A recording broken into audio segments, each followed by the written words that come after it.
Hello guys, કેમ છો? મજામાં ને? ઇન્ડોવેસ્ટમાં એકવાર ફરીથી આપ સૌનું સ્વાગત છે. આજનો આપણો પહેલો આર્ટિકલ ક્વાડ કન્ટ્રીઝના બારામાં છે. જુઓ ન્યૂઝ શું છે. રિસન્ટલી જાપાનના કેપિટલ ટોક્યોમાં ક્વાડ કન્ટ્રીઝના ફોરેન મિનિસ્ટરની મીટિંગ હેલ્ડ થઈ હતી. આની પહેલાં પણ જે ફોરેન મિનિસ્ટરની મીટિંગ છે તો એ 2019માં થઈ હતી. 2019માં યુનાઇટેડ નેશનની જનરલ એસેમ્બલીનું જે મીટિંગ હતી તો ત્યારે એની સાઇડલાઇન ઉપર ક્વાડ કન્ટ્રીઝના ફોરેન મિનિસ્ટરની પહેલી મીટિંગ હેલ્ડ થઈ હતી અને અત્યારે 2020માં થઈ તો આ બીજી મીટિંગ હતી. તો આ નંબરને તમારે યાદ રાખવાની જરૂર નથી. અને જુઓ આમાં છે ને જીપીએસસીએ ક્વાડ કન્ટ્રીઝના આ જે ગ્રુપ છે તો એના વિશે ક્વેશ્ચન પૂછ્યો હતો. ક્વેશ્ચન કેવો હતો કે જે ક્વાડ ગ્રુપ છે તો આની કેટલી કન્ટ્રી મેમ્બર છે? તો આ ક્વાડ તમે નામથી જ સમજી શકો છો. આ જે ગ્રુપ છે તો એની અંદર ટોટલ 4 કન્ટ્રી આની મેમ્બર છે. ખાસ નોટ ડાઉન કરજો, ક્વાડ ગ્રુપની અંદર 4 કન્ટ્રીઝ આની મેમ્બર છે અને 4 કન્ટ્રી કઈ છે આના વિશે યુપીએસસીએ ક્વેશ્ચન પૂછ્યો હતો, જીપીએસસીએ ક્વેશ્ચન પૂછ્યો હતો. તો એ 4 કન્ટ્રી તમારે નોટ ડાઉન કરવાની છે. પહેલી છે ઇન્ડિયા છે, બીજું યુએસએ છે, ત્રીજું જાપાન છે અને ચોથું ઓસ્ટ્રેલિયા. તો આ 4 કન્ટ્રી દરેક લોકો નોટ ડાઉન કરશે. ઇન્ડિયા છે, એના સિવાય યુએસએ, જાપાન અને ઓસ્ટ્રેલિયા. તો આ 4 કન્ટ્રીનો આ ગ્રુપ છે અને મેઇનલી આ જે ગ્રુપ છે એક ઇન્ફોર્મલ ગ્રુપ છે. સમજી ગયા? આનું કોઈ પર્ટિક્યુલર હેડક્વાર્ટર નથી કે ભાઈ આ કન્ટ્રીને આ જે કન્ટ્રી છે તો એની અંદર ક્વાડ ગ્રુપનું હેડક્વાર્ટર રહેશે. પરંતુ જુઓ માનવામાં એવું આવે છે કે ડિપ્લોમેટિકલી જ્યારે જીઓપોલિટિકલ ડિસ્કશન થતી હોય તો ત્યારે માનવામાં એવું આવે છે કે આ જે ક્વાડ ગ્રુપ બન્યું છે તો એનું મેઇનલી જે એનું કાર્ય છે તો એ શું છે? તો ચાઇના છે તો એનું ડોમિનન્સ કોઈ બી ઇન્ડો પેસિફિક રીજનની અંદર કે વર્લ્ડમાં ચાઇનાનું ડોમિનન્સ એસ્ટાબ્લિશ ના થાય અને ચાઇનાના જે એફર્ટ્સ છે તો એને કાઉન્ટર કરવા માટે આ જે ગ્રુપ છે તો એક્ટિવ છે. સમજી ગયા? એટલે કે આ 4 કન્ટ્રી છે તો લાઇક માઇન્ડેડ કન્ટ્રી છે. સમજી ગયા? તમને ખબર છે કે યુએસએ માટે સૌથી મોટો થ્રેટ કોણ છે? તો તમને ખબર છે કે અત્યારે જે ચાઇના છે તો સુપર પાવર બનવા જઈ રહ્યું છે, બરાબર? તો એને કાઉન્ટર કરવું અત્યારે સૌથી મોટો જે કાર્ય છે તો યુએસએનું છે. એટલે યુએસએ છે તો એ ચાઇનાને પોતાનો થ્રેટ માને છે. એના સિવાય ઇન્ડિયા માટે તો ચાઇના થ્રેટ છે જ તે, બરાબર? પાકિસ્તાન કરતાં જો મારું પર્સનલી તો એવું માનવું છે કે જે ચાઇના છે તો એ પાકિસ્તાન કરતાં ઇન્ડિયાનો મોટો દુશ્મન છે, બરાબર છે? આ જે ચાઇના છે શું કરે છે? એ ઇન્ડિયા સાથે દોસ્તી રાખીને દુશ્મની કરે છે, બરાબર? પાછળથી ખંજર મારે છે. પરંતુ જે પાકિસ્તાન છે એ શું કરે છે? સામેથી દોસ્તી રાખીને સામેથી દુશ્મની રાખીને કહેવાય ને કે ઇન્ડિયાની અગેન્સ્ટમાં કાર્ય કરે છે. એટલે આ પ્રકારનો દુશ્મન છે તો એની અગેન્સ્ટમાં આપણે પહેલાથી પ્રેડિક્ટ કરી શકીએ કે આ કેવા પ્રકારના સ્ટેપ લઈ શકે. પરંતુ ચાઇના શું કરે છે? ઇન્ડિયા સાથે ટ્રેડ પણ કરે છે, ઇન્ડિયાથી પ્રોફિટ પણ કમાય છે, ઇન્ડિયાની અંદર ઇન્ડસ્ટ્રી પણ ખોલે છે, પરંતુ સાથે સાથે કોન્સ્પિરસી પણ કરે છે. તો આ પ્રકારના જે કહેવાય ને કે સો કોલ્ડ ફ્રેન્ડ હોય તો એ ક્યાંક ને ક્યાંક ઇન્ડિયા માટે ખૂબ જ મોટું રિસ્ક જ આપણે આને માની શકીએ છીએ. તો આ તમે સમજી શકો છો કે ચાઇના શા માટે ઇન્ડિયા માટે ખૂબ જ મોટો ખતરો છે. એના સિવાય ઓસ્ટ્રેલિયા માટે પણ ચાઇના ખૂબ જ મોટો ખતરો છે અને જાપાનના અને ચાઇનાના રિલેશન પહેલાથી જ સારા નથી, બરાબર? તો આ વસ્તુ તમને ખબર પડી હશે. એટલા માટે જે 4 કન્ટ્રી છે તો લાઇક માઇન્ડેડ કન્ટ્રી છે અને 4 કન્ટ્રી અત્યારે એક્ટિવલી આ ચાઇનાની અગેન્સ્ટમાં આ જે ગ્રુપ છે તો એની અંદર કાર્ય કરી રહી છે. પરંતુ જો ઓફિશિયલી ક્યારેય આવું ડિક્લેર થતું નથી કે ભાઈ આ જે ક્વાડ ગ્રુપ છે તો એ ચાઇનાની અગેન્સ્ટમાં છે. સમજી ગયા? જે રશિયા છે તો એ પણ આ ક્વાડ ગ્રુપનું ઇન્ડિયા મેમ્બર છે તો એનો ક્યાંક ને ક્યાંક વિરોધ કરતું હોય છે. કારણ કે તમને ખબર છે કે યુએસએ છે તો એની સાથે રશિયાની બનતી નથી. તો આ વસ્તુ ક્યાંક ને ક્યાંક જે જીઓપોલિટિકલ રીઝન છે તો એ કાર્ય કરતા હોય છે. પરંતુ ઇન્ડિયાને આનાથી કોઈ ફરક પડતો નથી. ભાઈ આપણું જે નેશનલ ઇન્ટરેસ્ટ હોય તો એ હંમેશા ટોપ ઉપર રહેતો હોય છે. અને તમને ખબર છે કે જે માલાબાર એક્સરસાઇઝ થાય છે તો એમાં ક્વાડ કન્ટ્રી છે તો એની બધી કન્ટ્રી ધીરે ધીરે સામેલ થવા જઈ રહી છે. અત્યારે છે ને ખાલી યુએસએ છે, જાપાન છે, એના સિવાય ઇન્ડિયા છે તો આ 3 કન્ટ્રીની નેવી વચ્ચે એક્સરસાઇઝ થાય છે અને આપણે માલાબાર કહીએ છીએ. પરંતુ યુએસએ અને જાપાને ઓસ્ટ્રેલિયાને કહેવાય ને કે માલાબાર એક્સરસાઇઝની અંદર સામેલ કરવા માટે અપ્રુવલ આપ્યું છે, પરંતુ ઇન્ડિયાએ હજુ આપ્યું નથી. હવે જો પહેલા છે ને ઓસ્ટ્રેલિયા ઓલરેડી માલાબાર એક્સરસાઇઝનું એમાં પાર્ટિસિપેટ કરતું હતું, પરંતુ ત્યારે જે ઓસ્ટ્રેલિયાના પીએમ હતા ને થોડા વીક હતા, એ થોડા ચાઇનાથી ડરતા હતા અને એટલા માટે પહેલા ઓસ્ટ્રેલિયા માલાબાર એક્સરસાઇઝમાં પાર્ટિસિપેટ કરતું હતું. પછી ચાઇનાની ધમકીને હિસાબથી શું કર્યું? ઓસ્ટ્રેલિયાએ એમાંથી ખુદને બહાર કરી લીધું. પરંતુ અત્યારે જે ઓસ્ટ્રેલિયાના પીએમ છે થોડા કરેજિયસ પીએમ છે અને ચાઇનાની અગેન્સ્ટમાં ઓપનલી બોલે છે, બરાબર? તમને ખબર છે કે ચાઇનાની અગેન્સ્ટમાં ક્યાંક એક રિઝોલ્યુશન પણ લાવવામાં આવ્યું હતું, બરાબર? આ કોવિડ-19ની હિસાબથી. તો તમે સમજી શકો છો કે અત્યારે શું થયું છે કે જે ઓસ્ટ્રેલિયા છે તો એ પણ ખુલીને ચાઇનાનો વિરોધ કરી રહ્યો છે. યુએસએ તો કરે જ છે અને જાપાન પણ થોડું કરેજિયસ છે, કારણ કે જે જાપાન છે તો એને યુએસએ છે તો એનો સપોર્ટ મળેલો છે. સમજી ગયા? અને ઇન્ડિયા છે તો એ થોડું ડિફેન્સિવ રમી રહ્યું છે. પરંતુ ધીરે ધીરે જે ઇન્ડિયા છે તો એ ઓસ્ટ્રેલિયાને પણ આમાં સામેલ કરવા માટે કહેવાય ને કે અપ્રુવલ આપી દેશે. અને તમને ખબર છે કે ઇન્ડિયાનો આમાંથી 2 કન્ટ્રી સાથે 2+2 ડાયલોગ પણ છે અને ભવિષ્યમાં ત્રીજી કન્ટ્રી સાથે પણ થવાનો છે. હું તમને એના વિશે ક્વેશ્ચન પણ પૂછવાનો છું, બરાબર છે? તો આ વસ્તુ તમારે સમજવાની છે કે જે ક્વાડ કન્ટ્રીઝ છે તો એ શા માટે આટલું ઇમ્પોર્ટન્ટ, આનું મહત્વ ધીરે ધીરે વધી રહ્યું છે. તો મેઇનલી આનો ઇન્ટેન્શન એ છે કે ચાઇના છે તો એને કાઉન્ટર કરવું, અને જે ઇન્ડો પેસિફિક રીજન છે તો એની અંદર ચાઇનાનું ડોમિનન્સ એસ્ટાબ્લિશ ના થાય અને ઇન્ડો પેસિફિક રીજન એ ફ્રી રહે, ઓપન રહે, ટ્રેડ માટે ઓપન રહે, દરેકે દરેક કન્ટ્રી માટે ફ્રી રહે, અને ચાઇનાનું ડોમિનન્સ અથવા તો કોઈ પર્ટિક્યુલર એક કન્ટ્રીનું ડોમિનન્સ છે તો એને એસ્ટાબ્લિશ ના થાય. તો એ માટે આ જે ગ્રુપ છે તો એ એન્શ્યોર કરવાનું કાર્ય કરે છે. તો આ બેઝિક ઇન્ફોર્મેશન તમને મળી ગઈ હશે. આ તો મેં તમને ડિટેલમાં ઇન્ફોર્મેશન આપી. હવે જો ઇનિશિયલી આ જે ક્વાડ ગ્રુપ બનાવ્યું ને, તો આ ક્વાડ ગ્રુપને બનાવવાનો ઇનિશિયલ આઈડિયા કોના દ્વારા આપવામાં આવ્યો હતો? તો 2007માં જાપાનના ફોર્મર જે પ્રાઇમ મિનિસ્ટર હતા જેમનું નામ છે શિન્ઝો આબે. હવે એમને તો રિટાયર થઈ ગયા, એમની હેલ્થ ખરાબ થઈ છે અને હવે નવા પ્રાઇમ મિનિસ્ટર 9 મહિના માટે બન્યા છે. તો શિન્ઝો આબે દ્વારા, ખાસ નોટ ડાઉન કરજો, ઇનિશિયલ જે આઈડિયા છે ક્વાડ ગ્રુપનો તો શિન્ઝો આબે દ્વારા આપવામાં આવ્યો હતો. તો આ પણ તમને ઇન્ફોર્મેશન મળી ગઈ હશે. તો મેં તમને એકદમ ડિટેલમાં તમને અત્યારે વિડીયોમાં ઇન્ફોર્મેશન આપવાની કોશિશ કરી છે. માની લો કે ફ્યુચરની અંદર તમને ઇન્ટરવ્યુમાં પણ પૂછવામાં આવ્યું કે ભાઈ આ ક્વાડ ગ્રુપ છે તો શા માટે આટલું ઇમ્પોર્ટન્ટ છે, ઇન્ડિયા માટે શા માટે આટલું મહત્વનું છે, અથવા તો બીજી કન્ટ્રી માટે શા માટે ઇમ્પોર્ટન્ટ છે, તો ત્યારે તમે એકદમ સાદી એવી ભાષામાં, તમારી ભાષામાં તમે એક્સપ્લેન કરી શકો છો. તો એ જ રીતે મેં તમને સમજાવવાની કોશિશ કરી છે. આપણે કોઈ રટ્ટુ તોતા બનવાની જરૂર નથી અને યુપીએસસીમાં એ કામમાં પણ આવતું નથી. હવે જો અત્યારે જે મીટિંગ થઈ ને જે ફોરેન મિનિસ્ટરની મીટિંગ થઈ, તો એમાં પોસ્ટ કોવિડ વર્લ્ડ માટે વર્લ્ડ ઓર્ડર કેવો હશે તો એના વિશે ડિસ્કશન કરવામાં આવી છે. એટલે કે માની લો કે આવનારા 1 વર્ષની અંદર વેક્સિન છે તો એ શોધાઈ જાય ને પછી ધીરે ધીરે બધું જેમ પહેલાં હતું એ રીતે ઇકોનોમી પણ થઈ જાય. તો એ કન્ડિશનની અંદર વર્લ્ડ ઓર્ડર શું હશે, બરાબર, વર્લ્ડની ઇકોનોમીનું શું સિચ્યુએશન હશે, એના સિવાય પોલિટિકલ શું સિચ્યુએશન હશે વર્લ્ડની અંદર, તો એને ડિસ્કશન કરવામાં આવ્યું હતું. એના સિવાય જે ઇન્ડો પેસિફિક રીજન છે તો ફ્રી કઈ રીતે રહે, ઓપન કઈ રીતે રહે, તો એ માટે ચારે કન્ટ્રી વચ્ચે જે કલેક્ટિવ એફર્ટ્સ છે તો એને કઈ રીતે વધારો, તો એ બધી મોટી મોટી વાતો અહીંયા ડિસ્કશન કરવામાં આવી છે. તો આ તો મેં તમને પહેલાં પણ બધું સમજાવી દીધું છે, બરાબર છે. અને પહેલી મિટિંગ ક્યારે થઈ હતી? યુનાઇટેડ નેશનની જનરલ એસેમ્બલીની જે સેશન થયું હતું તો ત્યારે પહેલી જે મિટિંગ છે તો એ થઈ હતી. આ ક્વાડ એક ઇન્ફોર્મલ ગ્રુપ છે. તો આ પણ તમે દરેક લોકો નોટ ડાઉન કરજો. કોઈ ઓફિશિયલ ગ્રુપ નથી કે આનું કોઈ ઓફિશિયલ હેડક્વાર્ટર પણ નથી, પરંતુ ભવિષ્યની અંદર માનવામાં એવું આવે છે કે ધીરે ધીરે અત્યારે આ ચારે કન્ટ્રી વચ્ચે કોઓપરેશન વધી રહ્યું છે. તો માનવામાં એવું આવી રહ્યું છે કે આવનારા ભવિષ્યની અંદર કદાચ આનું હેડક્વાર્ટર પણ એસ્ટાબ્લિશ થઈ જાય, બરાબર. તો મેં તમને ડિટેલમાં ઇન્ફોર્મેશન આપી દીધી. હવે તમારી ફરજ શરૂ થાય છે. દરેક લોકોએ આ વિડીયોના કમેન્ટ બોક્સમાં કહેવાનું છે કે ઇન્ડિયાનો 2+2 ડાયલોગ કેટલી કન્ટ્રી સાથે છે, બરાબર. એવું આ ક્વાડ કન્ટ્રી પૂરતું હું સીમિત નથી રાખતો, હું થોડું ડિફેન્સિવ રમું છું, બરાબર છે. હવે જે લોકોને સમજ હશે એ લોકો ડાયરેક્ટ આન્સર આપી જ દેશે. તો તમારે કહેવાનું છે કે ઇન્ડિયાનો કઈ કન્ટ્રી સાથે 2+2 ડાયલોગ છે. હવે 2+2 એટલે તમે સમજી શકો ને, અહીંયાથી ક્વેશ્ચન પણ આવેલો છે. 2+2 એટલે શું થાય? એક ડિફેન્સ મિનિસ્ટર હોય અને એક ફોરેન અફેર્સ મિનિસ્ટર હોય, સમજી ગયા? જે રીતે માની લો કે ઇન્ડિયાનો એક ડિફેન્સ મિનિસ્ટર છે અત્યારે કોણ છે? રાજનાથસિંહ છે. અને ફોરેન અફેર્સ મિનિસ્ટર તો એ કોણ છે? એસ જયશંકર. તો એવી રીતે સામેવાળી કન્ટ્રીનો પણ ડિફેન્સ મિનિસ્ટર અને ફોરેન મિનિસ્ટર તો આ બંને મીટિંગ કરે તો આને આપણે 2+2 ડાયલોગ કહીએ છીએ. તો ઇન્ડિયાનો આ અત્યારે મેં તમને કન્ટ્રી કીધી એમાં જ મેજોરિટી છે, બરાબર. એટલે તમે સમજી જ ગયા છો. તો કઈ કન્ટ્રી સાથે 2+2 ડાયલોગ છે તો આટલો તમે આન્સર આપવાનો કોશિશ કરો. હવે જો એક વસ્તુ હું કહીશ કે જો આન્સર છે ને ધીરે ધીરે આપવાનું બંધ થઈ ગયું છે. મેં જ્યારથી નામને રેકગ્નાઇઝ કરવાનું બંધ કર્યું ત્યારના ઘણા બધા ઓછા લોકો આન્સર આપી રહ્યા છે. તો જો આ વસ્તુ છે ને યુપીએસસીના સ્ટુડન્ટની સાઇન નથી અને જીપીએસસીના વિદ્યાર્થીની પણ ના કહેવાય, કારણ કે નામના રેકગ્નિશન માટે જો તમે આન્સર આપતા તો એ વસ્તુ બહુ જ ખરાબ છે. જે લોકો સિરિયસ કેન્ડિડેટ છે તમને દરેક લોકોને કહીશ, જો એમાં કેવું થાય છે કે નામ લખવામાં મારે 7 કે 8 મિનિટ એમ જ જતી રહે છે, બરાબર. એટલા માટે એ મને થોડું અત્યારે સેટ થતું નથી. તો તમે દરેક લોકો મેચ્યોર છો યાર. મેં ક્યારે તમને કોઈને ખબર છે મારું નામ શું છે, બરાબર. મેં મારી પ્રોફાઇલને હિડન રાખી છે. તો તમે પણ આ રીતે કરી શકો છો. દરેક લોકો આન્સર આપો. જેટલા તમે આન્સર આપશો તો એટલી તમને વધારે મજા આવશે. રેકગ્નિશન માટે ક્યારેય કામ નહીં કરવાનું. રેકગ્નિશન તમને ગોડ આપશે, બરાબર છે. તો એટલું તમે તમારા તરફથી એફર્ટ્સ લગાવો. આન્સર ધીરે ધીરે જ્યારથી મેં નામ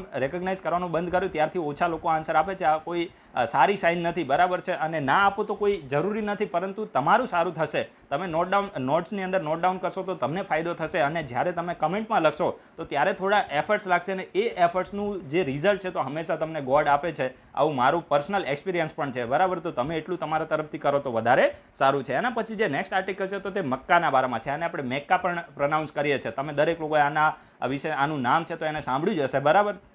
તો તમને ખબર છે કે સમગ્ર વિશ્વના જે મુસ્લિમ ધર્મના લોકો છે તો એની માટે જે મક્કા મદીના છે તો એનું શું મહત્વ છે, બરાબર. ખૂબ જ પવિત્ર સ્થળ છે. તો જે મુસ્લિમ ધર્મના લોકો છે તો એની માટે માનવામાં આવે છે. અને અત્યારે કોવિડ-19ની હિસાબે આને થોડા સમય માટે બંધ કરી દેવામાં આવ્યું હતું અને હજ યાત્રા છે તો એ પોસિબલ થઈ ન હતી. પરંતુ અત્યારે ન્યૂઝ એ છે કે આ જે મક્કા મદીના છે તેને એક વખત ફરીથી રીઓપન કરવામાં આવ્યું છે. તો આના લોકેશન વિશે ક્વેશ્ચન બની શકે છે. તમને આના વિશેની બીજી ઇન્ફોર્મેશન તો દરેક લોકોએ સાંભળી જશે, એટલે આપણે એના વિશે વધારે કોઈ ડિસ્કશન કરવાનું નથી. જસ્ટ એટલું તમે ઇન્ફોર્મેશન યાદ રાખજો કે આ જે મેક્કા છે તો એ ઇસ્લામ ધર્મ માટે હોલીએસ્ટ સિટી એટલે કે પવિત્રમાં પવિત્ર સિટી આને માનવામાં આવે છે. અને જે સાઉદી અરેબિયા છે તો એના મેક્કા પ્રોવિન્સ, બરાબર, જે રીતે આપણે ઇન્ડિયાની અંદર સ્ટેટ હોય ને એવી રીતે જે સાઉદી અરેબિયા છે તો એમાં પ્રોવિન્સ કહેવામાં આવે છે. તો આ જે મેક્કા પ્રોવિન્સ છે તો એનું કેપિટલ શું છે? તો આ જે મેક્કા છે તો એનું મેક્કા પ્રોવિન્સનું કેપિટલ મેક્કા છે. સમજી ગયા? તો આ બેઝિક ઇન્ફોર્મેશન તમને મળી ગઈ. અને જે હેરાજ રીજન છે, હેરાજ રીજન તો એની અંદર આવે છે, તો આ પણ દરેક લોકો ઇન્ફોર્મેશન યાદ રાખવાની છે. કયા રીજનમાં આવે છે?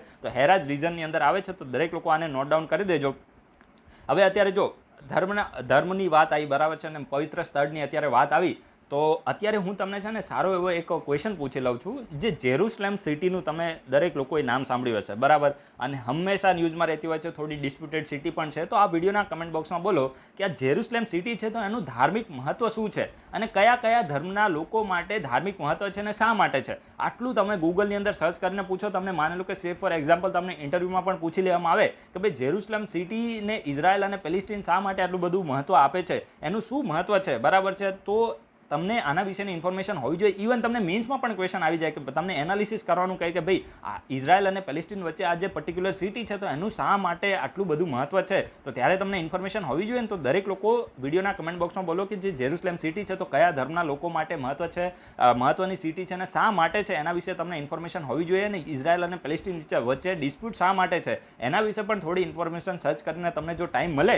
અને તમારા ભવિષ્ય માટે જો તમે થોડો સમય નીકાળવા માંગતા હોય તો એટલું તમે સર્ચ કરીને એના વિશેની આન્સર આપવાની કોશિશ કરજો. તમને પણ મજા આવશે અને મને પણ મજા આવશે. એના પછી જે નેક્સ્ટ આર્ટિકલ છે તો એ સ્માર્ટના બારામાં છે. સ્માર્ટ એક મિસાઇલ છે, બરાબર. આનું ફૂલ ફોર્મ શું થાય છે? તો આનું ફૂલ ફોર્મ છે supersonic missile assisted release of torpedo. હવે આ છે ને તમે દરેક લોકો નોટ ડાઉન કરજો. ક્વેશ્ચન અહીંયાથી જ આવશે. ડિફેન્સના રિલેટેડ આ ટર્મ છે. ડાયરેક્ટ ક્વેશ્ચન આવી શકે છે. જીપીએસસી પૂછી શકે કે ડિફેન્સના રિલેટેડ સ્માર્ટ ટર્મ ન્યૂઝમાં જોવા મળી તો સ્માર્ટ શું હતું? તો supersonic missile assisted release of torpedo. તો આ તમારે આ એક જ સ્ટેટમેન્ટ નોટ ડાઉન કરવાનું છે. આની કોઈ ટેકનિકાલિટીમાં જવાનું નથી કે આ કઈ રીતે કામ કરશે અને શું કરશે. ક્વેશ્ચન જીપીએસસીમાં ડાયરેક્ટ વન લાઇનર અહીંયા બની જવાનો છે ને. જે મિસાઇલ છે, ટોર્પેડો છે, તો આમાં ડાયરેક્ટ આ પ્રકારના જ ક્વેશ્ચન બનતા હોય છે. તો સૌથી પહેલા તમારે નોટ ડાઉન શું કરવાનું છે કે આને કોના દ્વારા કહેવાય ને કે ડેવલપ કરવામાં આવ્યું છે? તો આને ડીઆરડીઓની વેરિયસ લેબોરેટરીઝ દ્વારા આને સાથે મળીને ડેવલપ કરવામાં આવ્યું છે. તો આ તમને ખબર પડી ગઈ. ડીઆરડીઓની વેરિયસ લેબોરેટરીઝ છે તો એના દ્વારા સાથે મળીને આ supersonic missile assisted release of torpedo છે તો એને ડેવલપ કરવામાં આવ્યું છે. આ ડીઆરડીઓની લેબ, આ તમને ખબર પડી ગઈ. એના સિવાય અત્યારે ન્યૂઝ શું છે કે ઓડિશામાં જે વ્હીલર આઇલેન્ડ છે, ખાસ નોટ ડાઉન કરજો. જો અહીંયા ક્યાંક લખ્યું હશે ઓડિશાનું જે વ્હીલર આઇલેન્ડ છે તો ત્યાંથી આનો જે ટેસ્ટ છે તો સક્સેસફુલી કન્ડક્ટ કરવામાં આવ્યો છે. કોના દ્વારા? તો ડીઆરડીઓ દ્વારા. ઓડિશાનું જે વ્હીલર આઇલેન્ડ છે તો ત્યાંથી આ જે સ્માર્ટ મિસાઇલ છે તો એનો ટેસ્ટ કન્ડક્ટ કરવામાં આવ્યો છે. તો આ સ્માર્ટનું ફૂલ ફોર્મ શું છે? Supersonic missile assisted release of torpedo. હવે ટોર્પેડો એટલે શું થાય? ટોર્પેડો છે ને એક પ્રકારનું જે વોટરની અંદર માની લો કે સે ફોર એક્ઝામ્પલ આ એક પ્રકારનું મિસાઇલ જ છે. દેશી ભાષામાં હું તમને કહું તો ટોર્પેડો છે ને તો એક સિગારેટ ટાઈપ, સિગારેટ હોય ને તો એ પ્રકારનું એક મિસાઇલ જ છે. સમજી ગયા? હવે આના કરવામાં શું આવે છે? માની લો કે આ છે ને આ કેમ આમ થાય છે? Just wait for a while. Say for example આ છે ને એ પાણી છે, બરાબર. આપણે દરિયો એને માની લઈએ અથવા તો તમે સી કહો કે જે કહો, બરાબર છે. તો આની અંદર સે ફોર એક્ઝામ્પલ આની અંદર શું આવે છે? મિસાઇલ, સબમરીન છે, ઠીક છે. તો માની લો કે આ સબમરીનને આપણે ડિસ્ટ્રોય કરવી છે તો એ સબમરીનને ડિસ્ટ્રોય કરવા માટે આ જે ટોર્પેડો છે તો એનો યુઝ કરવામાં આવે છે. સમજી ગયા? એક પ્રકારનું આ વેપન છે. ટોર્પેડો એક પ્રકારનું વેપન છે. સબમરીન હોય અથવા તો બીજું પણ કોઈ પણ, માની લો કે દરિયાની અંદર જે જહાજ છે તો એને આપણે ડિસ્ટ્રોય કરવું છે તો એને ડિસ્ટ્રોય કરવા માટે આ જે ટોર્પેડો છે તો એને યુઝ કરવામાં આવે છે. અને ટોર્પેડો છે તો એને સામે માની લો કે આ એક સબમરીનમાંથી અહીંયાથી ટોર્પેડો છે તો એક સબમરીનમાંથી બીજી સબમરીન ઉપર અટેક કરી શકાય છે. એટલે કે સબમરીનમાંથી પણ એને રિલીઝ કરી શકાય છે, ઉપર હવામાંથી પણ એને ફાયર કરી શકાય છે અને સરફેસ ઉપરથી પણ માની લો કે કોઈ જહાજ છે તો એમાંથી પણ ટોર્પેડો છે તો એને રિલીઝ કરી શકાય છે, એને ફાયર કરી શકાય છે. તો આ બેઝિક ઇન્ફોર્મેશન તમને મળી ગઈ. અને આ સ્માર્ટ મેં જે તમને મિસાઇલ કીધી supersonic missile assisted release of torpedo છે તો આને એન્ટી સબમરીન વારફેર માટે યુઝ કરવામાં આવશે. સમજી ગયા? શાની માટે? તો એન્ટી સબમરીન વારફેર માટે યુઝ કરવામાં આવશે. અને આને બિયોન્ડ ટોર્પેડો રેન્જ, આ પણ તમે નોટ ડાઉન કરજો. આ જે સ્માર્ટ છે તો એને બિયોન્ડ ટોર્પેડો રેન્જ માટેના જે પણ મિશન હશે, જે પણ વોરફેર હશે તો એની માટે એને યુઝ કરવામાં આવશે. શાની માટે? બિયોન્ડ ટોર્પેડો રેન્જ, એટલે કે ટોર્પેડોની રેન્જ બહાર. સમજી ગયા? તો આ દરેક લોકો આ જે નાના નાના શબ્દો છે તો એને નોટ ડાઉન કરજો. અહીંયા દરેક વસ્તુ મેં અહીંયા લખી પણ હશે. અને આ જે સક્સેસફુલ ટેસ્ટ કન્ડક્ટ કરવામાં આવ્યો તો એનાથી આપણી જે કેપેબિલિટી છે એન્ટી સબમરીન વોરફેર માટેની કેપેબિલિટી છે તો એમાં ઘણું બધું એનહેન્સમેન્ટ છે તો એ જોવા મળે છે અને ભવિષ્યની અંદર આ ખૂબ જ સિગ્નિફિકન્ટ છે તો એ સાબિત થઈ શકે છે. તો આ બેઝિક ઇન્ફોર્મેશન દરેકે દરેક લોકોએ નોટ ડાઉન કરી દેવાની છે. મેં એક વખત ફરીથી તમારી માટે અહીંયા ઓપન કર્યું છે. જેને ઇંગ્લિશમાં નોટ ડાઉન કરવું હોય તો એ ઇંગ્લિશમાં પણ નોટ ડાઉન કરી શકે છે. એના પછી જે નેક્સ્ટ આર્ટિકલ છે તો તે ન્યૂ કેલિડોનિયાના બારામાં છે. હવે જો ન્યૂ કેલિડોનિયાના વિશે ડાયરેક્ટ ક્વેશ્ચન બની શકે છે જીઓગ્રાફીમાં. કે ન્યૂ કેલિડોનિયા ન્યૂઝમાં હતું તો આ કઈ વોટર બોડીમાં આવે છે. તો તમારે નોટ ડાઉન શું કરવાનું છે, અત્યારે શા માટે ન્યૂઝમાં છે હું તમને કહું છું. એની પહેલાં તમે જે એક્ઝામના રેલેવન્ટ ઇન્ફોર્મેશન છે એને નોટ ડાઉન કરી દો. સધર્ન પેસિફિક ઓશનમાં આવે છે. સધર્ન પેસિફિક ઓશનમાં આજે ન્યૂ કેલિડોનિયા આ એક આઇલેન્ડ કન્ટ્રી છે, આર્કિપિલ્ગો છે. દરેક લોકો નોટ ડાઉન કરી દીધું. કયા ઓશનમાં? માની લો કે આ નર્ધન પેસિફિક ઓશન છે તો આ સધર્ન પેસિફિક ઓશન છે. તો સધર્ન પેસિફિક ઓશનમાં ખાસ કરીને અહીંયા ઓસ્ટ્રેલિયા છે, અહીંયા ન્યુઝીલેન્ડ છે. તો આ બંનેની વચ્ચે નર્ધન સાઇડમાં, સમજી ગયા, અહીંયા ઓસ્ટ્રેલિયા છે, અહીંયા ન્યુઝીલેન્ડ છે. તો બંનેની વચ્ચે નર્ધન સાઇડમાં આવે છે ન્યૂ કેલિડોનિયા. એ સધર્ન પેસિફિક ઓશનની એક આર્કિપિલ્ગો છે. આર્કિપિલ્ગો એટલે શું થાય? જે નાના નાના આઇલેન્ડનું ગ્રુપ હોય ને તો એને આપણે આર્કિપિલ્ગો કહીએ છીએ, સમજી ગયા. જે રીતે અંદમાન એન્ડ નિકોબાર આઇલેન્ડ છે ને તો એને આપણે આઇલેન્ડ ના કહીએ, એને આપણે આર્કિપિલ્ગો કહીએ. આર્કિપિલ્ગો એટલે શું થાય? જે આઇલેન્ડનું ગ્રુપ હોય ને એને આપણે આર્કિપિલ્ગો કહીએ છીએ. તો આ પણ તમને ખબર હોવી જોઈએ. તો એવી જ રીતે જે ન્યૂ કેલિડોનિયા છે તો સધર્ન પેસિફિક ઓશનની અંદર એક આર્કિપિલ્ગો છે. તો આ તમને સમજ પડી ગઈ. હવે અત્યારે ન્યૂઝમાં કેમ આવ્યું છે તો જો ખાસ કરીને આ જે ન્યૂ કેલિડોનિયા છે ને તો અત્યાર સુધી ફ્રાન્સની કોલોની છે, સમજી ગયા. અત્યાર સુધી ફ્રાન્સની કોલોની છે. સૌથી પહેલા આને ફ્રાન્સની કોલોની કોના દ્વારા બનાવવામાં આવ્યું હતું? તો 1853માં જે નેપોલિયન હતો ને તો એનો ભત્રીજો હતો, બરાબર છે. એનું નામ હતું નેપોલિયન III. નેપોલિયન હતો તો એના ભત્રીજો જેનું નામ છે નેપોલિયન III, ભત્રીજાને આપણે શું કહીએ? નેફ્યુ કહીએ, બરાબર, અથવા તો નેફ્યુ પણ કહેવાય. તો એના દ્વારા 1853માં જે ન્યૂ કેલિડોનિયા છે તો એને કોલોની બનાવવામાં આવ્યું હતું. અને ત્યારથી લઈને અત્યાર સુધી જે ન્યૂ કેલિડોનિયા છે તો ફ્રાન્સનું એક પ્રકારના એના આધિપત્યમાં જ જે ન્યૂ કેલિડોનિયા છે તો એ કહેવાય ને કે ખુદને સમજે છે. અને અત્યારે શું થયું હતું કે જે ન્યૂ કેલિડોનિયા છે તો એને ફ્રાન્સથી અલગ કરવા માટે એક રેફરેન્ડમ છે તો એને કન્ડક્ટ કરવામાં આવ્યું હતું, સમજી ગયા. બીજી વખત હતું. પહેલું જે રેફરેન્ડમ હતું તો 2018માં થયું હતું. અને ત્યારે જે ન્યૂ કેલિડોનિયા છે તો એના લગભગ 56% લોકોએ એવું કીધું કે ભાઈ અમારે ફ્રાન્સથી અલગ થવું નથી, સમજી ગયા. એક વખત ફરીથી બોલું છું કે 2018માં એક રેફરેન્ડમ છે તો એને કન્ડક્ટ કરવામાં આવ્યું હતું. ને ત્યારે એ રેફરેન્ડમની અંદર, રેફરેન્ડમ એટલે શું થાય? લોકોને પૂછવામાં આવે કે ભાઈ તમારે ફ્રાન્સથી અલગ થવું છે કે નથી. જે રીતે બ્રેક્ઝિટ હતું ને, બ્રેક્ઝિટ, તો એ પણ શું હતું? એક પ્રકારનું રેફરેન્ડમ હતું કે બ્રિટનના લોકોને પૂછવામાં આવ્યું કે ભાઈ તમારે યુરોપિયન યુનિયનની અંદર રહેવું છે કે નથી રહેવું. તો ત્યારે લગભગ 52% લોકો હતા, 52 કે 51% લોકો એવા હતા જેમને રેફરેન્ડમમાં એવું કીધું કે ભાઈ અમારે છે ને યુરોપિયન યુનિયનથી અલગ થવું છે. તો લોકો જે વોટ કરે તો એમાં મેજોરિટી સાઇડ જે પણ વોટ પડે તો એ રીતે ડિસિઝન લેવામાં આવે છે. તો 48% લોકો એવું કીધું કે ભાઈ અમારે યુરોપિયન યુનિયન સાથે રહેવું છે. અને 52% લોકોએ કીધું કે ભાઈ અમારે નથી રહેવું. તો 52% લોકોનો અવાજ છે તો એને સાંભળવામાં આવ્યો. તો એવી જ રીતે અત્યારે ન્યૂ કેલિડોનિયા છે તો એમાં પણ રેફરેન્ડમ કરવામાં આવ્યું કે ભાઈ જે ફ્રાન્સ છે તો એનો ભાગ તરીકે રહેવું છે કે નથી રહેવું. તો 56% લોકોએ 2018માં કીધું હતું કે ભાઈ અમારે ફ્રાન્સ છે તો એની કોલોની બનીને રહેવું છે. અત્યારે છે ને આને સ્પેશિયલ સ્ટેટસ આપવામાં આવ્યું છે. કોલોની એટલે જે પહેલાં કહેવાય ને કે દમન ગુજારવામાં આવતું હતું એવું નથી. અત્યારે જે ન્યૂ કેલિડોનિયા છે તો એની પાસે ખુદની પાસે સ્પેશિયલ સ્ટેટસ છે. અને એ સ્પેશિયલ સ્ટેટસ ક્યારે આપવામાં આવ્યું હતું? 1999માં આપવામાં આવ્યું હતું, સમજી ગયા. તો આ પણ તમારે યાદ રાખવાનું છે. કોલોની એટલે એવું નથી કે ભાઈ પહેલાં જે પણ અંગ્રેજોએ ભારતની ઉપર કર્યું એ પ્રકારની પરિસ્થિતિ ન્યૂ કેલિડોનિયાની નથી. અને અત્યારે બીજી વખત એક વખત ફરીથી 2020માં રેફરેન્ડમ કરવામાં આવ્યું હતું. હવે હું તમને મેઇન ન્યૂઝ ઉપર લઈ જાઉં છું. 2020માં એક વખત ફરીથી રેફરેન્ડમ કરવામાં આવ્યું ને લોકો પૂછવામાં આવ્યું કે ભાઈ તમારે ફ્રાન્સથી અલગ થવું છે કે નથી થવું. તો 53% લોકોએ ના પાડી કે ભાઈ અમારે તો ફ્રાન્સનો ભાગ બનીને જ રહેવું છે, સમજી ગયા. તો 53% લોકોએ એક વખત ફરીથી, એટલે કે મેજોરિટી લોકો એક વખત ફરીથી ના પાડી છે. અને એટલા માટે એક વખત ફરીથી જે ન્યૂ કેલિડોનિયા છે તો હવે એને ડિસિઝન લીધો છે કે ભાઈ આપણે ફ્રાન્સની સાથે જ રહેવું છે. તો આ મેં તમને બેઝિક ઇન્ફોર્મેશન આપી દીધી. અને આના લોકેશન વિશે પણ ઇન્ફોર્મેશન મેં તમને આપી કે ભાઈ જે સધર્ન પેસિફિક ઓશન છે તો એમાં લોકેટેડ કન્ટ્રી છે. અને ખાસ કરીને જે વનાતુ આઇલેન્ડ છે, વનાતુ આઇલેન્ડ તો એના સાઉથમાં છે. અને જે ઓસ્ટ્રેલિયા છે તો એના ઈસ્ટમાં 1210 કિલોમીટર ઈસ્ટમાં છે, નર્ધન સાઇડ છે. તમે એક કામ કરજો, આ વિડીયો પતે એટલે એના પછી તમારે ગૂગલમાં જઈને આનો જે મેપ છે તો એને લોકેટ કરી લેવાનો. જુઓ તમને ખબર છે કે માઇક્રોનેશિયા છે, મેલિનેશિયા છે, પોલિનેશિયા છે, તો આ બધું આવે છે. તો એમાં જે આ બધા રીજન છે તો એની અંદર જે ન્યૂ કેલિડોનિયા છે તો મેલિનેશિયામાં આવે છે. તો આ પણ તમને ખબર પડી ગઈ. આમાં છે ને અમુક આઇલેન્ડના નામ આપ્યા છે. તો યુપીએસસીનો એક ટ્રેન્ડ હોય છે. યુપીએસસી આ પ્રકારના આઇલેન્ડ પૂછી લે કે ભાઈ જે વેરિયસ આઇલેન્ડ ન્યૂઝમાં હતા, જેવી રીતે માની લો કે તમને આ પ્રકારના નામ યુપીએસસી આપી દે કે ગ્રાન્ડ ટેરે છે, એના સિવાય લોયલ્ટી આઇલેન્ડ છે, પછી ચેસ્ટરફિલ્ડ આઇલેન્ડ છે, બેલેપ આર્કિપિલ્ગો છે. તો આ બધા, એના સિવાય આલ્સ આઇલેસ પાઇન્સ છે, બરાબર છે. હું આને આઈસલે આને હું પ્રોનાઉન્સ કરું છું, બરાબર છે. અથવા તો આઇલ્સ આને પ્રોનાઉન્સ કરી શકાય. તો આઇસ પાઇન છે. તો આ બધા જે આઇલેન્ડ ન્યૂઝમાં હતા, જો પ્રોનાઉન્સિએશનમાં કોઈ ભૂલ હોય તો તમારે જોઈ લેવાની છે, બરાબર. તો આ બધા જે આઇલેન્ડ ન્યૂઝમાં હતા તો આ કઈ કન્ટ્રીના પાર્ટ છે? તો તમને ત્યારે ખબર હોવી જોઈએ કે ન્યૂ કેલિડોનિયા છે તો એના પાર્ટ છે. એમ પણ પૂછાઈ શકે છે આ બધા આઇલેન્ડ ન્યૂઝમાં હતા તો આ કઈ વોટર બોડીમાં આવે છે? તો એ પ્રકારનો ક્વેશ્ચન પણ યુપીએસસી પૂછી શકે છે. તો ત્યારે પણ તમને ખબર હોવી જોઈએ કે જે સધર્ન પેસિફિક ઓશન છે તો એમાં બધા આઇલેન્ડ આવે છે. અને બીજું થોડું વધારે યુપીએસસી પૂછી લે તો આ આ પ્રકારનો પણ ક્વેશ્ચન આવી જાય તો તમારે યાદ રાખવાનું છે કે મેલિનેશિયા રીજન છે તો એની અંદર આ બધા આઇલેન્ડ મેં તમને કીધા તો એ આવે છે, તો આ બધી તમને ખબર પડી ગઈ. અને જે ઝીલેન્ડિયા છે તો એનો પણ આ પાર્ટ છે, બરાબર. ઝીલેન્ડિયા પણ આજથી થોડા દિવસ પહેલા ન્યૂઝમાં રહ્યું હતું એટલે તમને એના વિશે પણ ઇન્ફોર્મેશન હશે. અને જે ન્યૂ કેલિડોનિયા છે તો એની લોંગેસ્ટ રિવર કઈ છે, તો દૈહોત રિવર એની લોંગેસ્ટ રિવર છે. તો આ બધી બેઝિક ઇન્ફોર્મેશન તમારે નોટ ડાઉન કરવાની છે. હવે માઇક્રોનેશિયા, મેલિનેશિયા, પોલિનેશિયા વિશે મેં તમને ઓલરેડી ક્વેશ્ચન પૂછેલા છે કે કઈ કઈ કન્ટ્રી આનો પાર્ટ આવે છે, તો એક વખત ફરીથી હું ક્વેશ્ચન પૂછવાનો નથી, પણ માની લો કે કોઈ મેમ્બર નવા છે અને એમને આના વિશેની ઇન્ફોર્મેશન નથી, તો તમે આજે શું કરજો, ગૂગલમાં જઈને આ જે રીજન મેં તમને કીધા, તો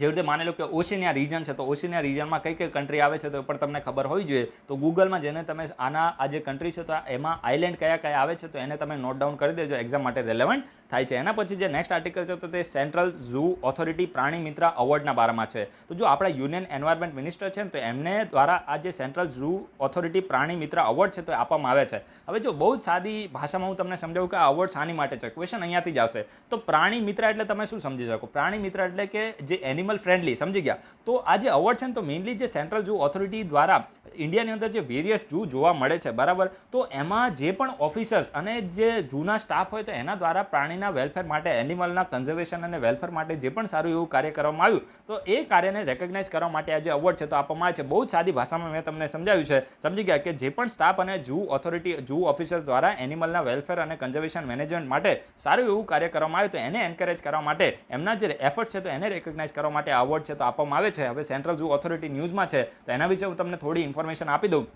તો સેન્ટ્રલ ઝૂ ઓથોરિટી છે ને તો it was establish to oversee the functionings of Indian zoos and complement the wild life conservation strategies through the ex situ measures. હવે ખૂબ જ ઇમ્પોર્ટન્ટ સ્ટેટમેન્ટ આવ્યું છે એક્સ સીતુ, તો હું આને ડિટેલમાં તમને થોડું સમજાવવાનું છું. તો જો સેન્ટ્રલ ઝૂ ઓથોરિટીનું મેઇનલી કાર્ય શું છે કે ઇન્ડિયાની અંદર જે પણ ઝૂઝ છે એટલે કે જે પ્રાણી સંગ્રહાલય છે તો એનું જે ફંક્શનિંગ એટલે કે એમનું જે કાર્ય છે તો એને ઓવરસી કરવું. ઓવરસી કરવું એટલે શું થાય, એને સુપરવાઇઝ કરવું, એને ચેક કરવું જે કાર્ય છે તો સેન્ટ્રલ ઝૂ ઓથોરિટીનું કાર્ય છે. અને એના સિવાય ઇન્ડિયાની અંદર જે વાઇલ્ડ લાઇફ છે તો એના કન્ઝર્વેશન માટે જે એક્સ સીતુ મેઝર છે. હવે એક્સ સીતુ અને ઇન સીતુનો ડિફરન્સ શું થાય ને હું તમને સાદી ભાષામાં કહું છું, ડિટેલમાં તમારે આ વિડીયોના કમેન્ટ બોક્સમાં કહેવાનું છે. જો એકદમ સિમ્પલ ભાષામાં તમને કહું ને તો ઇન સીતુ અને એક્સ સીતુના ડિફરન્સ શું થાય. ઇન સીતુ એટલે ઓન સાઇટ, ઇન સીતુ એટલે માની લો કે જે પણ જગ્યાએ માની લો કે એક એનિમલ જોવા મળે છે તો એનું કન્ઝર્વેશન એ જ્યાં જોવા મળે છે ત્યાં જ કરવામાં આવે તો એને આપણે કહીએ છીએ ઇન સીતુ અથવા તો ઓન સાઇટ. માની લો કે સે ફોર એક્ઝામ્પલ આપણે છે ને એશિયાટિક લાયનનું જ આપણે એક્ઝામ્પલ લઈએ તો એશિયાટિક લાયન ક્યાં આપણને જોવા મળે છે, તો ગીર નેશનલ પાર્ક છે તો એની અંદર જોવા મળે છે. એશિયાટિક લાયન છે તો ગીર નેશનલ પાર્કની અંદર જોવા મળે છે. તો આપણે સે ફોર એક્ઝામ્પલ એશિયાટિક લાયનનું કન્ઝર્વેશન કરવું છે તો આપણે ગીર નેશનલ પાર્કની અંદર સારા એવા એફર્ટ્સ આપણે લગાવીએ તો એને આપણે શું કહીએ છીએ, એને આપણે ઇન સીતુ કહીએ છીએ. બસ સમજી ગયા. એશિયાટિક લાયન છે તો એને ત્યાંથી ઉઠાઈને બીજી જગ્યાએ લઈ જવામાં આવતા નથી તો એને આપણે શું કહીએ છીએ, ઇન સીતુ કહીએ છીએ. એટલે કે જ્યાં પણ એનિમલ અથવા તો પ્લાન્ટ જોવા મળતા હોય તો ત્યાં એના કન્ઝર્વેશન માટે એ જ જગ્યાએ એફર્ટ્સ લગાવવામાં આવે તો એને આપણે ઇન સીતુ અથવા તો ઓન સાઇટ કહીએ છીએ. અને એક્સ સીતુ કોને કહેવાય, એક્સ સીતુ એટલે માની લો કે જે આ જે ઝૂ છે, ઝૂ તો આ જે ઝૂ છે તો એ કોઈ એવું નથી કે એનિમલનું નેચરલ હેબિટાટ છે, સમજી ગયા. માની લો કે કોઈ પર્ટિક્યુલર તમે ઝૂની અંદર જાઓ તો વેરિયસ પ્રકારના એનિમલ તમને ત્યાં રાખેલા જોવા મળે છે ને ત્યાં એના કન્ઝર્વેશન માટે એફર્ટ્સ લગાવવામાં આવે છે. તો જે ઝૂ જોવા મળે છે તો એને આપણે શું કહે છે, એને આપણે એક્સ સીતુ કહીએ છીએ. એટલે કે જે જગ્યાએ જોવા મળે છે એ જગ્યાએથી બીજી જગ્યાએ લઈને એના કન્ઝર્વેશન માટે એફર્ટ્સ લગાવવામાં આવે તો એને આપણે શું કહે છે, તો એને આપણે એક્સ સીતુ મેઝર કહે છે. માની લો કે સીડ બેંક છે, સીડ બેંક એટલે શું થાય, બીજ હોય ને, સીડ એટલે શું થાય, સીડ એટલે બીજ હોય તો એને આપણે શું કહે છે, તો એનું માની લો કે સીડ બેંક એટલે કે જે બીજ હોય તો એનો એક જગ્યાએ સંગ્રહ કરવામાં આવે તો એ પણ એક્સ સીતુ મેજર છે. માની લો કે બોટેનિકલ ગાર્ડન છે તો એ પણ એક્સ સીતુ મેજર છે, સમજી ગયા. તો અમે તમને ડિટેલમાં ઇન્ફોર્મેશન એકદમ સાદી ભાષામાં આપી છે. હવે એન્વાયરમેન્ટની ટર્મિનોલોજીમાં જે પણ યુપીએસસી જીપીએસસીનો વિદ્યાર્થી હોય જેને આવનારા 1 કે 2 વર્ષમાં આઈએએસ અથવા તો ડેપ્યુટી કલેક્ટર બનવું છે એ દરેક મેમ્બરની રિસ્પોન્સિબિલિટી બને છે કે આ વિડીયોના કમેન્ટ બોક્સમાં અથવા તો તમારી નોટ્સમાં તમે નોટ ડાઉન કરો. શંકર આઈએસની જે બુક છે એમાં પણ આપી છે અને ગૂગલમાં તમને મળી જશે કે જે એક્સ સીતુ મેજર્સ છે અને ઇન સીતુ મેજર્સ છે તો એની વચ્ચેનો ડિફરન્સ છે તો એ તમારે ડિટેલમાં લખવાનો છે. જે પણ ઇમ્પોર્ટન્ટ પોઈન્ટ એક્ઝામ માટે રેલેવન્ટ થતા હોય તો દરેક લોકો સર્ચ કરીને આન્સર આપશે. જે પણ સિરિયસ મેમ્બર છે, મને ખબર છે ઓનેસ્ટ મેમ્બર, જે ઓનેસ્ટ મેમ્બર છે તો એ લોકો આટલી મહેનત તમારા તરફથી કરવાના જ છે, મને વિશ્વાસ છે, બરાબર. તો તમારા તરફથી આટલો એફર્ટ્સ લગાવવાની કોશિશ કરજો. એના પછી જે નેક્સ્ટ આર્ટિકલ છે તો તે વર્લ્ડ હેબિટાટ ડેના બારામાં છે. જો એક વસ્તુ તમારે યાદ શું રાખવાની છે, આ વર્ષનો જે વર્લ્ડ હેબિટાટ ડે છે ને, મને કોઈ એક્ઝામ યાદ નથી આવતી, મારા ખ્યાલથી સ્પીપાની અથવા તો જીપીએસસીની કોઈ એક્ઝામ હતી એમાં થીમ પૂછેલી હતી હેબિટાટ ડેની થીમ. તો માની લો કે આ વખતે એક વખત ફરીથી આ પ્રકારનો ક્વેશ્ચન બની શકે છે. તો જો સૌથી પહેલાં તો એક વસ્તુ તમારે નોટ ડાઉન કરવાની છે કે દર વર્ષે ઓક્ટોબર મંથ હોય ને, ઓક્ટોબર મંથ તો એનો પહેલો સોમવાર એનો પહેલો સોમવાર, જો એક્સેપ્શન છે ને એટલા માટે જ હું તમને અત્યારે એક્સપ્લેન કરી રહ્યો છું. અહીંયાથી વર્લ્ડ હેબિટાટ ડે માટે કોઈ ડે ફિક્સ નથી. દર વર્ષે ઓક્ટોબર મંથનો જે પહેલો મંડે હોય તો ત્યારે એ જે દિવસ છે તો એને વર્લ્ડ હેબિટાટ ડે તરીકે સેલિબ્રેટ કરવામાં આવે છે વૈશ્વિક લેવલે. તો આ તમને ખબર પડી ગઈ. તો હવે જો આ વખતે ઓક્ટોબર મહિનાનો પહેલો સોમવાર કઈ તારીખે હતો તો 5 ઓક્ટોબરે હતો. એટલા માટે 5 ઓક્ટોબરનો જે દિવસ હતો તો એને વર્લ્ડ હેબિટાટ ડે તરીકે સેલિબ્રેટ કરવામાં આવ્યો હતો. અને આ વર્ષના વર્લ્ડ હેબિટાટ ડેની થીમ શું હતી? દરેક લોકો આને નોટ ડાઉન કરશે. Housing for all a better urban future. Housing for all a better urban future આ વર્ષના વર્લ્ડ હેબિટાટ ડેની થીમ હતી. દરેક લોકો નોટ ડાઉન કરશે. જીપીએસસીમાં ક્વેશ્ચન બની જશે. પીઆઈ અને એસટીઆઈની એક્ઝામ આવે છે એટલા માટે હું અત્યારે જોર લગાવી રહ્યો છું. મને ખબર છે ક્વેશ્ચન ક્યાંથી આવે છે, બરાબર? તો દરેક લોકો આને નોટ ડાઉન કરી દેજો. In 1985 the United Nation designated the first Monday of the October every year as a world habitat day. એટલે કે 1985માં યુનાઇટેડ નેશન છે તો એમના દ્વારા ઓક્ટોબર મહિનાનો પહેલો સોમવાર છે તો એને વર્લ્ડ હેબિટાટ ડે તરીકે ડેઝિગ્નેટ કરવામાં આવ્યો હતો. અને પહેલો વર્લ્ડ હેબિટાટ ડે સેલિબ્રેટ ક્યારે થયો? ડેઝિગ્નેટ તો 85માં થયો, સેલિબ્રેટ થયો હતો 1986માં. પહેલો જે વર્લ્ડ હેબિટાટ ડે છે તો એને 1986માં સેલિબ્રેટ કરવામાં આવ્યો હતો. અને મેઇનલી આનો મકસદ તો શું છે? તો મકસદ તો બહુ સિમ્પલ છે. હેબિટાટ એટલે શું થાય? રહેઠાણ. તો સિટી એરિયાની અંદર જે પણ લોકો રહે છે તો એ લોકોનો હેબિટાટ એટલે કે જે શેલ્ટર છે, એટલે કે રહેવા માટે જે ઘર છે તો એનો રાઇટ છે તો એના વિશે લોકોમાં અવેરનેસ ફેલાવવામાં આવે છે વર્લ્ડ હેબિટાટ ડેના દિવસે. તો આ તો મોટી મોટી વાતો થઈ, અહીંયાથી કોઈ ક્વેશ્ચન ના આવે. અને એ માટે દરેક લોકોને શેલ્ટર મળી રહે તો એ માટે કલેક્ટિવ એફર્ટ્સ લગાવવા માટે લોકોમાં અવેરનેસ ફેલાવવાનું કાર્ય કરે છે. અહીંયા એક અવોર્ડ છે ને એ એક્ઝામ માટે રિલેવન્ટ છે. દરેક લોકો આને નોટ ડાઉન કરજો. Habitat scroll of honour. Habitat scroll of honour award છે તો ખાસ કરીને આજે habitat scroll of honour award was launch by the United Nation human settlement programme. દરેક લોકો નોટ ડાઉન કરશે. United Nation human settlement programme છે તો એના દ્વારા habitat scroll of honour award છે તો આપવામાં આવે છે. ક્યારે આ એવોર્ડને શરૂ કરવામાં આવ્યો હતો તો 1989માં United Nation human settlement programme છે તો એના દ્વારા અવોર્ડ છે તો એને શરૂ કરવામાં આવ્યો હતો. It is currently the most prestigious human settlement award in the world. એટલે કે વિશ્વની અંદર જે હ્યુમન સેટલમેન્ટ અવોર્ડ છે તો એમાં મોસ્ટ પ્રેસ્ટિજિયસ એટલે કે સૌથી વધારે પ્રેસ્ટિજિયસ એટલે શું થાય? મતલબ આપણે એને એની માટે પ્રોપર ગુજરાતી મને વર્ડ ખબર નથી, પરંતુ પ્રેસ્ટિજિયસ એટલે તમે સમજી શકો જેની કહેવાય ને કે સૌથી વધારે આપણે એને પ્રેસ્ટીજ આપીએ, બરાબર છે? આપણે માન્યતા કે શું આપણે એને કહીએ એ તમારી રીતે તમે સમજી લેજો. મોસ્ટ પ્રેસ્ટિજિયસ અવોર્ડ છે તો એને માનવામાં આવે છે. It is aim to acknowledge the initiative which have made outstanding contribution in various field such as the settler provision, highlighting the plight of the homeless and improving the human settlement and quality of the urban life. એટલે કે ખાસ કરીને આ જે award છે મોટી ભાષામાં હું તમને કહું, દેશી ભાષામાં, તો આ જે અવોર્ડ છે તો માની લો કોઈ પણ વ્યક્તિએ સમગ્ર વિશ્વના જે લોકો છે તો એને કહેવાય ને કે જે પણ હ્યુમન હોય તો એને સેટલમેન્ટ પ્રોવાઈડ કરવા માટે સારું એવું કાર્ય કર્યું છે, બરાબર છે? જે વ્યક્તિઓ પાસે ઘર નથી અને ઘર પૂરું પાડવાનું કાર્ય કર્યું છે તો એ વ્યક્તિના જે અવોર્ડ છે તો એ વ્યક્તિના જે એફર્ટ છે તો એને રેકગ્નાઇઝ કરવા માટે આ જે અવોર્ડ છે તો આપવામાં આવે છે. અને the award is presented to the winners during the global observance of the world habitat day. એટલે કે દર વર્ષે ઓક્ટોબર મહિનાના પહેલા સોમવારે જે વર્લ્ડ હેબિટાટ ડેને સેલિબ્રેટ કરવામાં આવે તો એ દિવસે એ વ્યક્તિ છે તો એને આ જે અવોર્ડ છે તો આપવામાં આવે છે. તો અવોર્ડને તમારે છે ને એક જ લાઇનમાં નોટ ડાઉન કરવું હોય તો આટલું જ નોટ ડાઉન કરજો. Habitat scroll of honour award છે તો United Nation human settlement programme દ્વારા 1989માં શરૂ કરવામાં આવ્યો હતો. ક્વેશ્ચન અહીંયાથી જ બનવાનો છે. અને જે હ્યુમન સેટલમેન્ટ છે તો એના અવોર્ડમાં મોસ્ટ પ્રેસ્ટિજિયસ અવોર્ડ આને માનવામાં આવે છે. સમજી ગયા? તો આ બેઝિક ઇન્ફોર્મેશન તમારે યાદ રાખવાનું છે. હવે આપણે આઇસોલેશનમાં ભણવાનું નથી, મેં તમને પહેલાં પણ કીધું ને. તો આની સાથે હું તમને ડાયરેક્ટ લિંક કરીને ક્વેશ્ચન પૂછું છું. જુઓ, એક બહુ જ ઇમ્પોર્ટન્ટ ક્વેશ્ચન બની શકે છે આવનારી કોઈ પણ એક્ઝામમાં. તમારે આ વિડીયોના કમેન્ટ બોક્સમાં કહેવાનું છે વર્લ્ડ હેબિટાટ અવોર્ડ એ ઇન્ડિયાના કયા સ્ટેટને મળ્યો હતો? સમજી ગયા? વર્લ્ડ હેબિટાટ અવોર્ડ એ ઇન્ડિયાના કયા સ્ટેટને મળ્યો હતો અને એ સ્ટેટને મળ્યો એ કયા મિશન માટે મળ્યો હતો? એ જે મિશન છે તો એનું નામ એક દેશી વ્યક્તિના નામ ઉપર હોય, બરાબર છે? કોઈ હોય વિદ્યાર્થી એનું નામ પણ હોઈ શકે છે. તો તમારે આ વિડીયોના કમેન્ટ બોક્સમાં કહેવાનું છે કે વર્લ્ડ હેબિટાટ અવોર્ડ કયા સ્ટેટને મળ્યો છે, એ સ્ટેટને કયા મિશન માટે મળ્યો છે, અને વર્લ્ડ હેબિટાટ અવોર્ડ છે તો એ કોના દ્વારા આપવામાં આવે છે, કોના દ્વારા આપવામાં આવે છે ને એ જ તમારે કહેવાનું છે, બરાબર? અહીંયાથી ડાયરેક્ટ ક્વેશ્ચન બની શકે છે. તો 3 કે 4 ક્વેશ્ચન મેં તમને જે પૂછ્યા છે, મને વિશ્વાસ છે જે પણ સિરિયસ કેન્ડિડેટ છે એને નામના રેકગ્નિશનની જરૂર નથી અને હું નામને રેકગ્નાઇઝ કરવા માટે પણ તૈયાર છું. એવું નથી કે હું તમને જસ્ટ મોટિવેટ કરતો હતો એટલા માટે હું ઇનિશિયલી મેં નામ લીધા ને પછી જીઓ જેવું બંધ કર્યું, એવું નથી. મને છે ને થોડું ટાઈમનું સેટ અત્યારે થતું નથી તો તો તમે દરેક લોકો મેચ્યોર છો બરાબર, અને મને વિશ્વાસ છે કે જે પણ લોકો આન્સર આપતા હતા એમને નામના રેકગ્નિશનની જરૂર નથી, અને તમને હવે ટાઈમ મળશે એટલે દરેક લોકો મે બી બની શકે કે તમે યુપીએસસીની એક્ઝામમાં પણ થોડા વ્યસ્ત થયા હોય એવું હું પણ સમજી શકું છું, પણ હવે તમે ફ્રી હશો તો દરેક લોકો આન્સર આપવાની કહેવાય ને કે કોશિશ કરો એવું મારી તમને દરેક લોકોને કહેવાય ને હું રેકમેન્ડ કરું છું. હું ક્યારે કોઈને એડવાઇસ નથી આપતો, સજેશન પણ નથી આપતો બરાબર, કારણ કે આપણે એજમાં પણ એટલા મોટા નથી, તો હું જસ્ટ તમને રેકમેન્ડ કરું છું. આ રેકમેન્ડેશન તમે ફોલો પણ કરી શકો છો અને નથી પણ કરી શકતા બરાબર. અને વિડીયો ગમે તો લાઇક કરો, ના ગમે તો ડિસલાઇક કરો, અને આ વિડીયોના ડિસ્ક્રિપ્શન બોક્સમાં Telegram channel, Instagram account, Twitter account, Facebook પેજની લિંક આપે છે. વોટ્સએપ ગ્રુપ હવે બંધ થઈ જશે, તો ત્યાંથી પણ તમે ઇન્ડોઇસ સાથે જોઈન થઈ શકો છો. So guys, thanks for watching. તમારા બધાનો દિવસ શુભ જાય.